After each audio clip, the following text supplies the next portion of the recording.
بسم الله الرحمن الرحيم. அஸ்ஸலாமு அலைக்கும் வரஹ்மத்துல்லாஹி வபரகாத்துஹு. அல்ஹம்துலில்லாஹ் ஸலாத்து வஸ்ஸலாமு அலா ரசூலில்லாஹ் அம்மா பஅத்.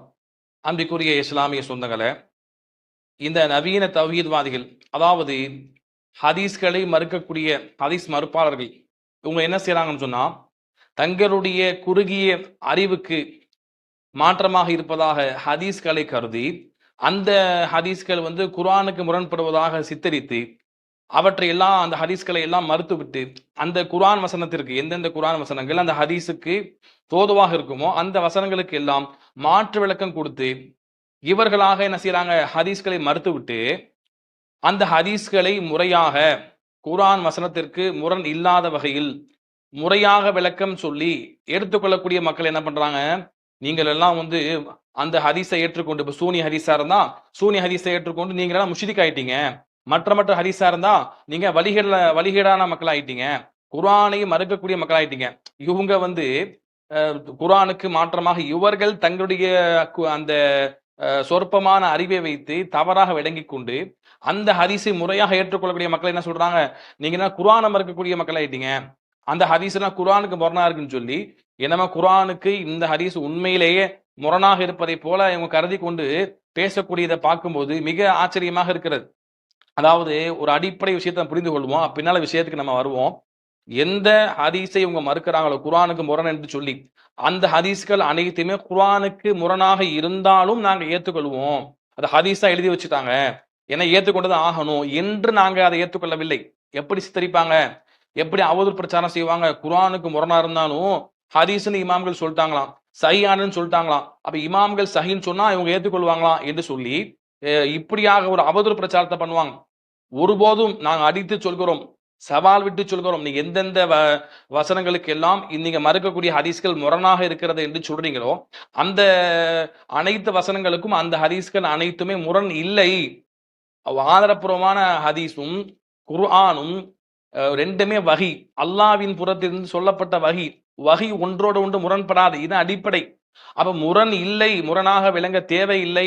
நீங்க முரணாக சித்தரிப்பது பொருத்தமற்ற வாதம், அது அடிப்படையற்ற வாதம். அப்படி நம்ம வசனங்களை தவறாக சித்தரித்தால் ஏனைய ஹதீஸ்களையும் அதே போல வசனத்திற்கு முரண்படுவதாக சித்தரித்து ஏனைய ஹதீஸ்களையும் மறுக்க வேண்டி வரும் என்று நம்ம என்ன செய்யறோம், விளக்கங்கள் சொல்லித்தான் அந்த எந்தெந்த ஹதீஸை குர்ஆனுக்கு முரணாக உள்ளது என்று மறுத்திருக்கிறாங்களோ அவைகள் அனைத்துமே குர்ஆனுக்கு முரண் இல்லை என்று நம்ம விளக்க சொல்லியிருக்கிறோம். அப்ப இவங்க என்ன செய்யறாங்கன்னா, இவர்கள் அந்த எதிர்வாதங்களை முறையாக உள்வாங்குவதே கிடையாது. இப்போ ஒரு ஹதீஸ் வந்திருக்குன்னா அந்த ஹதீஸ் இவர்களுக்கு குர்ஆன் வசனத்திற்கு முரணாக தெரிந்தா அப்ப அந்த ஹதீஸுக்கு எந்தெந்த விளக்கங்கள் சொல்லி அந்த ஹதீஸை எடுக்கலாம் அப்படின்னு உலமாக்கள் ஏதாவது சொல்லியிருக்கிறாங்களா என்று தேடி பார்க்கறது கிடையாது. அந்த தமிழ்ல கூட அரபி புத்தகங்களை எடுத்து படிக்கிறது அது உச்சகட்டம். குறைந்தபட்சம் என்ன, தமிழ்ல எவ்வளவோ விளக்கங்கள் பேசப்பட்டிருக்கு, சூனி ஹதீஸா இருக்கட்டும், மற்ற ஹதீஸ்களா இருக்கட்டும், எந்தெந்த ஹதீஸை மறுக்கிறாங்களோ இதை அப்படி மறுக்க தேவையில்லை. இப்படி மறுத்தீங்கன்னா இந்த அடிப்படைக்கு மாற்றமா வந்துரும், இதே போல பல ஹதீஸை மறுக்க வேண்டி வந்துடும், அல்லது இதே போல பல குர்ஆன் வசனத்திற்கு நீங்க மறுக்காத பல ஹதீஸ்கள் இருக்கா இல்லையா, அவைகளும் முரணா வந்துரும். அப்ப இந்த உங்களுடைய அந்த புரிதலை விட்டுருங்க, குர்ஆன் சுன்னா சொல்லக்கூடிய அந்த புரிதலை எடுத்துக்கொள்ளுங்க, தோதுவா எடுத்துக்கொள்ளுங்க, முரணா சித்தரிக்காதீங்கன்னு சொல்லி எல்லாவற்றிற்கும், அதான் இவங்க மறுக்கக்கூடிய எல்லா ஹதீஸ்களுக்குமே விளக்கங்கள் தெளிவாக சொல்லப்பட்டிருக்கு. ஆனா இவங்க என்ன செய்யறது இல்ல, அந்த விளக்கங்களை எடுத்து படிக்கிறதோ பார்க்கிறதோ அதை காது கொடுத்து கேட்கிறதோ இல்ல. அப்ப அந்த அளவுக்கு என்ன செஞ்சிருக்கிறாங்க, இவர்களை இவங்க அறிஞரை யாரை கருதுறாங்களோ அவங்க அறிஞர்களா இல்லையா என்பது படித்த மக்களுக்கு தெரியும். இவங்க யார அறிஞர்களா கருதுறாங்களோ அவங்க சொன்ன அந்த விளக்கத்தை மட்டுமே உள்வாங்கி கொண்டு அதை மட்டுமே மனசுல பதிய வைத்துக் கொண்டு மண்டையில ஏற்றி கொண்டு அதை அப்படியே வாந்தி எடுக்கக்கூடிய காட்சியை பார்க்கிறோம். இதுல விஷயத்துக்கு வருவோம். இல்ல என்ன அப்படின்னா, சிந்திக்க மாட்டீர்களான்னு சொல்லி ஒரு யூடியூப் சேனல் நடத்தக்கூடிய ஒரு சகோதரர், அவர் நம்ம ஏற்கனவே சுட்டி காமிச்சிருந்தோம். சூனியம் சம்பந்தமாக அவர் பொதுவான கேள்வி பதில் கேட்பார். அதை சூனியம் சம்பந்தமாக கேட்கிறாங்க, அந்த ஹதீஸ் ஏற்றுக்கொள்ளக்கூடாது, ரசூலுல்லாஹ் சூனியம் வைக்கப்பட்டதா சொல்லப்பட்டதெல்லாம் பொய், ரசூலுல்லாஹ் பைத்தியமாக்கிட்டாங்களா, அப்படியா இப்படியா, அந்த ஹதீஸ்ல அப்படி கிடையாது, அதுக்கெல்லாம் விளக்கம் சொல்லப்பட்டிருக்கு என்று இவர்கள் என்னென்ன வாதங்களை, இவங்க டிஎன்ஏஜ் அறிஞர்கள் சொல்லக்கூடியவர்கள், பிஜே என்ன வாதத்தை வச்சாரோ அதே வாதத்தை உள்வாங்கி கொண்டு அவர் கக்கக்கூடிய காட்சியை நம்ம பார்த்தோம். அப்ப இந்த சகோதரருக்கு ஏஆர்ஹெச்ன்னு சொல்லக்கூடிய அப்துல் ரஹ்மான் ஹைதர் சொல்லக்கூடிய சகோதரர் என்ன பண்ணாங்க, சலஃப் சகோதரர், அவங்க என்ன பண்ணாங்க, அவருக்கு மறுப்பு கொடுத்தான். அதுக்கு என்ன பண்ணாருன்னா, இவரு நாங்க வந்து இந்த ஹதீஸ சும்மா மறுக்கல, வசனத்துக்கு முரணா இருக்குன்னு தான் மறுக்கிறோம். அப்ப நீங்க வாங்க வாதம் பண்ணிக்கலாம். சும்மா உட்கார்ந்து என்ன செய்யாதீங்க நீங்க, ரூம்ல உட்கார்ந்து வீடியோ போடாதீங்க என்று சொல்லி, இவருக்கு என்ன செய்றாரு, விவாத அழைப்பு கொடுத்த காட்சிய நம்ம பார்த்தோம். அந்த காட்சிய கொஞ்சம் நீங்க பார்த்துக்கிடுங்க. நம்ம வீடியோ போட்டாரு அவருக்கு சொல்றோம், தகுதி ஜமாத்தா இருக்கக்கூடிய நம்ம சகோதர அமைப்பு கூட நீங்க போயிட்டு வந்து டிபேட் வைக்க வேணாம், விவாதம் செய்ய வேணாம். தனிநபராக இருக்கக்கூடிய நாங்கள் உங்களை அழைக்கிறோம். நீங்க வந்து டைரக்டா உட்காருங்க. இது ரீதியா நம்ம வந்து விவாதம் செய்யலாம். விவாதம் இல்லாட்டினா நம்ம ஒரு உரையாடல் கூட வச்சுக்கலாம். இன்ஷா அல்லாஹ் நீங்க ஒரு ரூமுக்குள்ள உட்காந்து வீடியோ போடுறது நிறுத்துங்க. விவாதத்துக்கு அழைக்கக்கூடிய மக்களிடம் விவாதத்தை நேருக்கு நேராக நீங்க சந்திக்கிறதுக்கு ரெடியா இருந்தா மட்டும் இந்த வீடியோ எல்லாம் போடுங்க. இல்ல நீங்க பார்த்திருப்பீங்க என்ன சொல்றாரு அவரு. அதாவது நீங்க ஒண்ணுக்கு ஒன்று வந்து வாதம் பண்ணுங்க, வாதம் பண்ணி மக்களுக்கு வந்து நிரூபிங்க என்று சொல்லி அவர் அழைப்பு விடுக்கிறார். அது 2வது இருக்கட்டும். இப்ப விஷயத்துக்கு நம்ம வருவோம். இந்த சகோதரர் என்ன பண்ணியிருக்கிறாருன்னு சொன்னோம்னா வந்து, மறுபடியும் ஒரு வீடியோ போட்டிருக்காரு, நம்ம பார்த்தோம். என்ன அப்படின்னா, இந்த சூனிய சம்பந்தமா ஹதீஸ வந்து நான் மறுக்கிறத வந்து இந்த சலஃப் மக்கள் என்ன சொல்றாங்க, அறிவை கொண்டு ஹதீஸ மறுக்கிறீங்கன்னு சொல்றாங்க. அப்ப வந்து பாத்தீங்கன்னா, அறிவை கொண்டு சிந்திக்க கூடாதா? இவங்க சேனல் வந்து என்னவா, சிந்திக்க கூடாது என்று சிந்திக்க மாட்டீர்களான்னு சேனல் வச்சுட்டாராம். அதுக்காக வந்து என்ன செய்வாங்களாம், ஹதீஸாக வந்ததை கூட இவங்க சிந்திச்சு அந்த ஹதீஸா இல்லையான்னு சொல்லி இவங்களுடைய அந்த குறுகிய அறிவுக்கு முரண்படதா இல்லையான்னு சொல்லி ஆராய்ச்சி பண்ணி தான் ஹதீஸை ஏற்றுக்கொள்வாங்களாம். அப்ப எங்க அல்லாஹ் என்ன சொல்றான் குர்ஆன்ல, சிந்திக்க மாட்டீங்களான்னு சொல்றான் அல்லாஹ். இந்த குர்ஆனை அப்ப சிந்திக்க மாட்டீங்களா என்று அல்லாஹ் சொல்றான். அப்ப சிந்திச்சு தான் நாங்க ஹதீஸை மறுக்கிறோம் என்று சொல்லி, எந்த இடத்தில் சிந்திக்க வேண்டும், எதை சிந்திக்க கூடாது, எந்த விஷயத்தில் அறிவை வந்து அடக வைத்து விட வேண்டும் என்ற அடிப்படை புரியாம என்ன செய்யறாரு, சிந்திக்க மாட்டேங்கிறான் அல்லாஹ் கேட்கிறான். எனவே நாங்க என்ன செய்யறோம், சிந்திச்சுதான் ஹதீஸை மறுக்கிறோம் அப்படின்னு சொல்லி அவர் வாத வைக்கக்கூடிய காட்சியை நம்ம பார்க்கிறோம். அதே போல வந்து பாத்தீங்கன்னா, இந்த சூனிய சம்பந்தமான ஹதீஸ்கள் சம்பந்தமா அது மறுக்கப்பட வேண்டியது, அதை ஏற்றுக்கொண்டா முஷ்ரிக் ஆயிடுவீங்கன்னு சொல்லி நாங்க 1 மாசம் என்ன செய்வோம், இது சம்பந்தமா தொடர் பிரச்சாரம் செய்வோம் என்று இவர் மறுபடியும் ஒரு வீடியோ பேசியதை நம்ம பார்த்தோம். அதை எனக்கு கொஞ்சம் நீங்க பாத்துருங்க. சொல்லல என்ன சொல்றோம், அல்லாஹ் சுப்ஹானஹு வ தஆலா இந்த திருமறையை யாருக்காக அருளி இருக்கிறான்? மனிதர்களுக்கும் ஜின்களுக்கும். இது வந்து அல்லாஹ் ஆடுக்கோ மாடுக்கோ அருளல. ஆடுக்கோ மாடுக்கோ அருளி இருந்தா அவர்கள் அதை பத்தி சிந்திக்க வேண்டிய அவசியம் இல்லை. அவர்களுக்கு அந்த அறிவை கொண்டு அதை வந்து சிந்திக்க வேணாம். ஆனா மனிதர்களுக்கும் ஜின்னுக்கும் இது அருளி இருக்கிறதுனால நம்ம சிந்திக்கணும்ன்றத அந்த இடத்தில் சொல்லி காட்டுறதை நம்மளால பார்க்க முடியுது. அதன் அடிப்படையில் வரக்கூடிய ஜனவரி மாதம் 10ஆம் தேதியில இருந்து ஒரு மாத காலம் முழுவதும் இந்த சூனியத்தை பற்றி ஒரு அஜெண்டாவா எடுத்துவோம், மக்களுக்கு இந்த அஜெண்டாவை எடுத்து போய் சேர்க்கணும் அப்படின்றத நம்ம முடிவு செஞ்சிருக்கோம். இது எந்த மாதிரிலாம் எடுத்து போறோம்னா, தனிநபர் மூலமாக செய்யக்கூடிய தாவாக்கள், இல்லைன்னா ஒரு கூட்டு மக்களை வச்சுக்கிட்டு ஒரு கூட்டா செய்யக்கூடிய தாவா, அதுவும் இல்லாம நம்ம ஒரு செயலி இதுக்காகவே ஸ்டார்ட் பண்றோம், அதாவது ஒரு ஆப் மாதிரி. சோ இதுல வந்து நம்ம வந்து ஃப்ரேம்ஸ், அதாவது நம்மளுடைய போட்டோ போட்டு ஃப்ரேம் வந்து ஜெனரேட் பண்ற மாதிரி, அதுல வந்து சூனியம் கூடாதுன்னு சொல்லக்கூடிய ஃப்ரேம்கள் எடுத்து அது மூலமாக மக்களுக்கு ஆன்லைன் பிரச்சாரம் செய்யற மாதிரி, இதுவும் இல்லாம யார் ஒரு சூனியத்தை நம்பிக்கொண்டிருப்பார்களோ அந்த கொள்கையில் இருப்பாங்களோ அந்த மக்களை அழைத்து ஒன் டு ஒன் பேசுற மாதிரியும் அவங்களுடைய உரையாடல் வைத்துக் கொள்ள மாதிரியும் இந்த மாதிரி அஜெண்டா நம்ம எடுத்திருக்கோம். இது வந்து ஜனவரி மாதம் நடக்கும். அவர் என்ன சொல்றான்னு பார்த்திருப்பீங்க. அதாவது குர்ஆனை வந்து அல்லாஹ் சொல்றா, குர்ஆன்ல சிந்திக்க மாட்டீங்கன்னா அல்லாஹ் கேட்கிறான். அப்ப சிந்திக்க மாட்டீங்களான்னு சொன்னோம்னா அப்ப சிந்திக்க தான் செய்யணும், அதாவது அல்லாஹ் சொல்றான்னு சொல்லி அல்லாஹ் எந்த விஷயத்தை சிந்திக்க சொல்றான்? சொல்லப்பட்ட விஷயங்களை சொல்லப்பட்ட முறைப்படி இருக்கக்கூடிய வசனங்களை சிந்திச்சு அந்த வசனத்தை நம்பிக்கை கொள்வதற்கு சிந்திக்க நல்லா சொல்றான். ஹதீஸ்களை சொல்லப்பட்ட ஹதீஸை வந்து சிந்தித்து அதை முறையாக நம்பிக்கை கொள்ளுங்க. குர்ஆன் ஹதீஸை நம்பிக்கை கொள்வதற்காக, நம்பிக்கையை வந்து வலுவூட்டுவதற்காக அல்லாஹ் என்ன செய்யறான், சிந்திக்க சொல்றான். இன்னும் சொல்ல போனா குர்ஆனி ஹதீஸை சிந்திச்சு ஏற்றுக்கொள்ளுங்க, ஏற்றுக்கொள்வதற்காக அல்லாஹ் சொல்றானே தவிர இவங்க என்ன செய்யறாங்க, இது மறுப்பதற்காக சிந்திக்கிறாங்க. அல்லாஹ் சொல்வது என்ன, சிந்தித்து அதை ஏற்றுக்கொள்ளுங்கன்னு சொல்வதற்காக அல்லாஹ் சொல்றான். இவங்க என்ன செய்யறாங்க, அதை மறுப்பதற்காக சிந்திக்கிறாங்க. அப்ப குர்ஆனும் ஹதீஸ் வந்து விட்டதுன்னு சொன்னோம்னா அதை முறையாக விளங்கிக் கொள்வதற்கு முகாந்திரம் இருக்கும் பொழுது, இந்த எந்தெந்த ஹதீஸ்களை மறுத்து இவங்க குர்ஆனுக்கு முரணா இருக்குது, அதுக்கு வந்து முரண் இல்லாம விளக்கமே கிடையாது என்று இவங்க சொல்றாங்களோ அவைகளுக்கெல்லாம் விளக்கங்கள் உண்டு. இவர்கள் தங்களுடைய அறிவை வந்து என்ன செய்ய உச்சகட்டமா பாக்குறாங்க. இவங்க 4 விஷயத்தை ஹதீஸை மேலோட்டமா படிச்சுட்டு 4 வசனங்களை படிச்சுட்டு இவங்க என்ன செய்யறாங்க, இந்த வசனம் எல்லாம் அந்த ஹதீஸுக்கு மாற்றமா இருக்கு, இந்த ஹதீஸ் எல்லாம் இந்த ஹதீஸுக்கு மாற்றமா இருக்கு, நாங்க விளங்கின விளக்கம் தான் சரி என்று இவர்களாக மேலோட்டமாக தர்ஜுமாவை படித்து விட்டு அல்லது மேலோட்டமாக 4 ஹதீஸை மட்டும் படிச்சுட்டு என்ன பண்றாங்க, முடிவு செய்யறாங்க.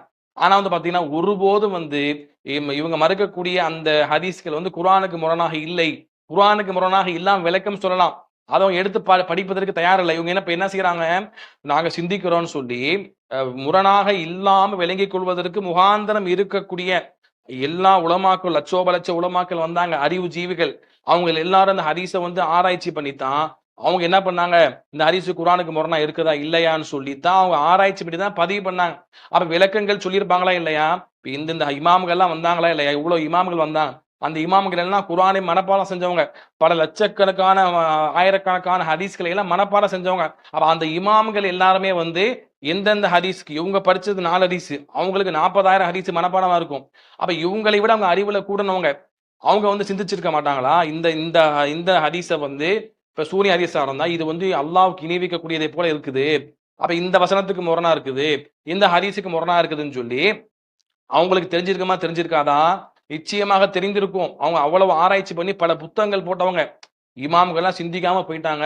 நாங்க வந்து தான் சிந்திக்கிறோம்னு சொன்னோம்னா, இது வந்து எவ்வளவு பெரிய ஒரு மடமைவாதம்னு சொல்லி படித்த ஓரளவுக்கு உலமாக்களுடைய அந்த கல்வி ஞானத்தையும், எந்தெந்த துறைகளில் எப்படியெல்லாம் அவங்க வந்து புத்தகங்கள தொகுத்து எவ்வளவு ஆழமாக, அதாவது ஹதீஸ் வந்து குர்ஆனுக்கு முரண்படுதா என்பது பேசிக் அடிப்படை.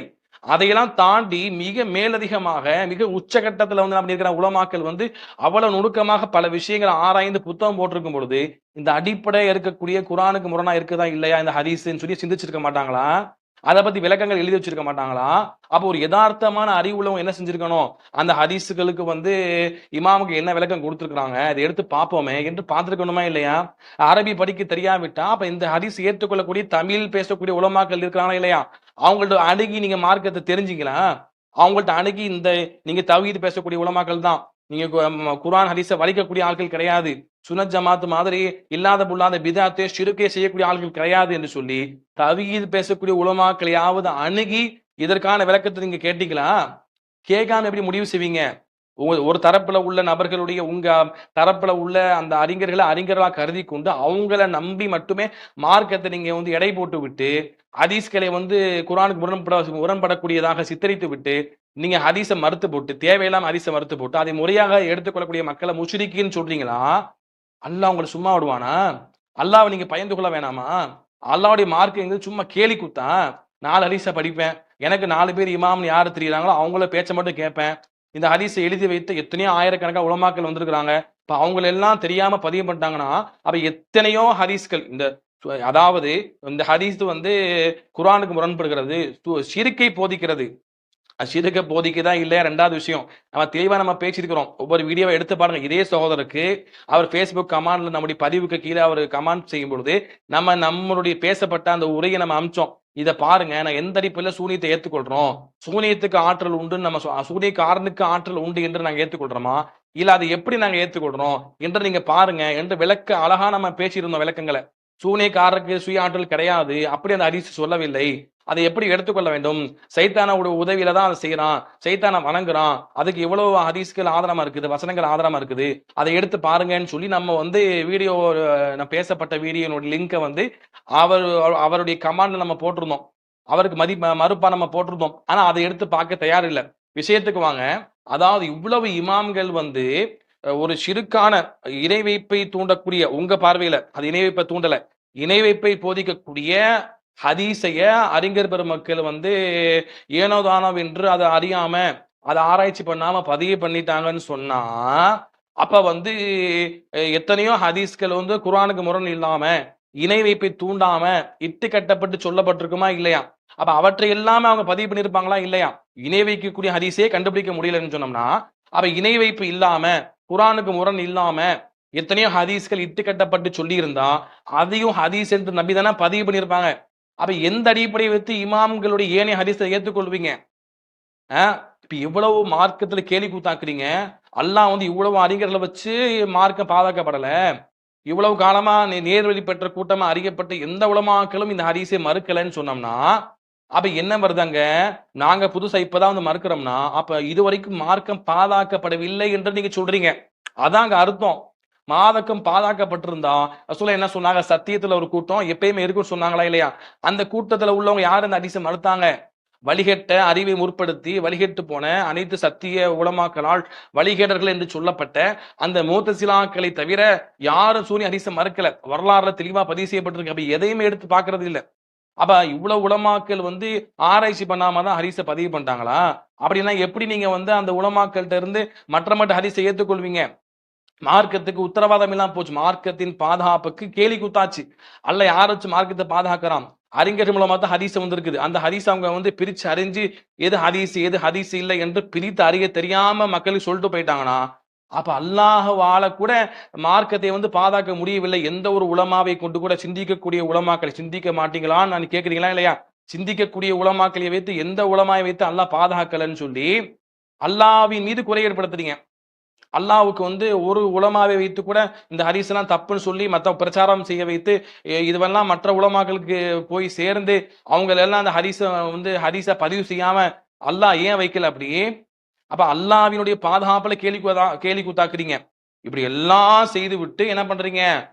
உங்களுடைய அறிவு, குறுகிய அறிவை வந்து சரி கட்டுவதற்காக, அதுதான் சரி என்று நீங்க வந்து பேசுவதற்காக இவ்வளவு வரலாற்று திரிப்பை செய்து மார்க்கத்தை கேலி கூத்தாக்குறீங்கன்னா எவ்வளவு பெரிய வேடிக்கை.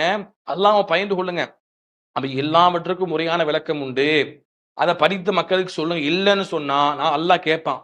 ஏப்பா நீ வந்து எந்த எந்த 4 பேர அறிஞரா பார்த்தியோ அவங்களோட விளக்கத்த மட்டும் தான் படிச்சியே. மற்ற விளக்கத்த படிச்சியா? மற்ற விளக்கங்கள எடுத்து மற்ற உலமாக்கள அணுகி நீ வந்து படித்து தெளிவு பெற்றியா? எல்லா விளக்கத்தையும் படிச்சுட்டு இதுக்கு மேலயும் இந்த ஹதீஸ ஏத்துக்கொள்ளவே முடியாது. எந்த விளக்கமுமே கிடையாது இதுக்கு என்று முடிவெடுத்து நீ வந்து மக்களுக்கு சொன்னியா? இல்ல அந்த 4 பேருடைய அந்த விளக்கத்த மட்டும் வைத்துக்கொண்டு அதே விஷயத்த வந்து உள்ள வாங்கிக் கொண்டு வந்து நீ கக்குனியா? அல்லாஹ் கேட்பானா இல்லையா மறுமையில? என்ன பதில் சொல்லுவீங்க? அப்ப தேவையில்லாம என்ன செய்யாதீங்க. இப்படிலாம் மக்களுக்கு ஹதீஸ் முறையாக ஏற்றுக்கொள்ளக்கூடிய மக்களுக்கு வந்து தேவையில்லாம தவறான பிரச்சாரம் செய்யாதீங்க. அந்த சூனிய ஹதீஸை வந்து முறையா நாங்க ஏற்றுக்கொள்றோம். சூனியக்காரன் நம்பி போகக்கூடாது. சூனியக்காருக்கு எந்த ஆற்றலும் கிடையாது. அதே போல வந்து முறையாக நம்ம குர்ஆன் சொன்ன அடிப்படையில் தான் ஓதி பார்க்கணும். யாரையும் நம்பி போய் சூனியத்தை எடுக்க போறன பேர்ல மார்க்கத்துக்கு முரணா நீங்க செய்யாதீங்க. எல்லாத்தையும் நாங்க சொல்றோம். எதை எப்படி எடுத்துக்கொள்ள வேண்டுமோ அதை அப்படி நம்ம எடுத்துக்கொள்றோம். அப்படிலாம் இவ்வளவு விளக்கங்கள் சொல்லப்பட்ட பின்னாலையும் நாங்க வந்து நாங்க செஞ்ச அந்த ஆய்வு தான், எங்க அறிஞர்னு யாரை நம்புறோமோ அந்த 4 பேர் சொன்னதை மட்டும் நாங்க உள்வாங்கி கொண்டு நாங்க உங்களை முஷ்ரிக்காக்குவோம்னு சொன்னோம்னா, அல்லாஹ்வை பயந்து கொள்ளுங்கள், அல்லாஹ்வை பயந்து கொள்ளுங்கள்.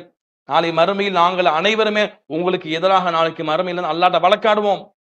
இது சாதாரண விஷயமா? ஹதீஸை ஏற்றுக்கொள்ளக்கூடிய மக்களை முஷ்ரிக்காக்குனீங்கன்னா, முஷ்ரிக்னா என்ன? இன்னல்லாஹ லா யக்ஃபிரு யுஷ்ரக பிஹி வ யக்ஃபிரு மா தூன ஸாலிக லிமன் யஷா. அல்லாஹ் வந்து செய்ய மாட்டான். அதாவது இணை வைக்கக்கூடிய பாவத்தை மட்டும் அல்லாஹ் மன்னிக்கவே மாட்டான். அல்லாஹ் சொல்லிட்டான். அப்படிப்பட்ட மிகப்பெரிய அல்லாஹ்வுக்கு இணை வைக்கக்கூடிய மாபாதக செயலை வந்து நாங்க செய்யறோம்னு சொல்லி ஒரு ஹதீஸை முறையாக ஏற்றுக்கொண்டு எங்களை நீங்க சொல்றீங்கன்னா, நாங்க மறுமையில சும்மாடுவோமா உங்களை? அல்லாஹ் பயந்து கொள்ளுங்க. எனவே வந்து உங்களுக்கு விளக்கம் தேவையா? வாங்க, மார்க்கத்தை தேடி வாங்க. எங்களுடைய நம்பரை தர்றோம். நாங்க உங்க இடத்துக்கு வர்றோம். நீங்க எங்க இடத்துக்கு வாங்க, பேசுவோம். உட்கார்ந்து பேசுங்க. வாதம் பண்ண வராதீங்க. வாதம் பண்றதுன்னா எங்க மக்களை நாங்க கூட்டு வரோம், நீங்க உங்க மக்களை கூட்டு வாங்க. போட்டி போடுறதா? மார்க்கத்தை கத்துக்க வர்றீங்களா, போட்டி போட வர்றீங்களா? அந்த போட்டி போட்டு என்னத்தை கண்டோம்? எந்த தரப்புல உள்ளவங்க சத்தியத்தை ஏத்துக்கொண்டாங்க? என்ன சத்தியத்தை எடுத்து உடைச்சாலும் அதை ஏத்துக்கொள்ள மாட்டாங்க. தான் மக்களுக்கு மத்தியில போட்டி போட வந்தவன் எப்படி சத்தியத்தை ஏத்துக்கொள்வான்? இதுதான் மார்க்கத்துல வந்து மார்க்கத்தை வந்து அணுகக்கூடிய முறையா? அழகிய முறையில் தாவா செய்யுங்கன்னா போட்டி போறதா அல்லாஹ் சொல்லல. மார்க்கத்தை வந்து கத்துக்கொள்ள வாங்க, உட்காருங்க, பேசுங்க, கலந்துரையாடல் செய்யுங்க, விளக்கத்தை ஃபுல்லா பாருங்க. அந்த விளக்கத்தை எல்லாம் கேட்டு முடிச்சுட்டு அதுக்கு பிறகு இந்த ஹதீஸ் அப்படி இந்த விளக்கங்களே வச்சு எடுக்கவே முடியாது, அப்படியும் முரணா இருக்குன்னு சொன்னா அப்புறமே நீங்க மக்களுக்கு தாவா செய்யுங்க. அப்ப அல்லாஹ் கேள்வி கேட்க மாட்டான். சரிங்களா? அப்ப வந்து எந்த ஒரு ஆராய்ச்சியும் செய்யாம எதிர்வாதங்களை உள்வாங்காம இப்படி எல்லாம் மக்களுக்கு மார்க்க தீர்ப்பு கொடுத்தீங்கன்னா நாளை மறுமையில அல்லாஹ் நிப்பாட்டி கேட்பான். நாங்களும் உங்களுக்கு எதிராக நாங்கள் வழக்காடுவோம். அல்லாஹ் ரப்புல் ஆலமீன் மார்க்கத்தை முறையாக அறிந்து புரிந்து அதை விளக்கங்கள் சொல்லப்பட்ட புத்தகங்களை வாசித்து, இல்லை என்றால் அந்த சத்தியத்தில் உள்ள உலமாக்களை அணுகி அந்த விளக்கங்களை கேட்டு அறிந்து முறையாக மக்களுக்கு மார்க்கத்தை சொல்லுங்க. அப்படி தெளிவாக மார்க்கத்தை சொல்லக்கூடிய நல்ல மக்களாக தவீத்வாதிகளாக இருக்கக்கூடிய நாம் ஹாரிஸ்களை மறுத்து நமக்குள்ள பிணங்கு ஏற்பட்டு ஒருவரை ஒருவர் முஷ்ரிக் காஃபிர் என்று சொல்லி மிகப்பெரிய ஒரு அபாரத்தை சுமத்துவதை விட்டும் அல்லாஹ் ரப்பல் ஆலமீன் பாதுகாப்பானாக. அஸ்ஸலாமு அலைக்கும் வரஹ்மத்துல்லாஹி வபரகாத்துஹு.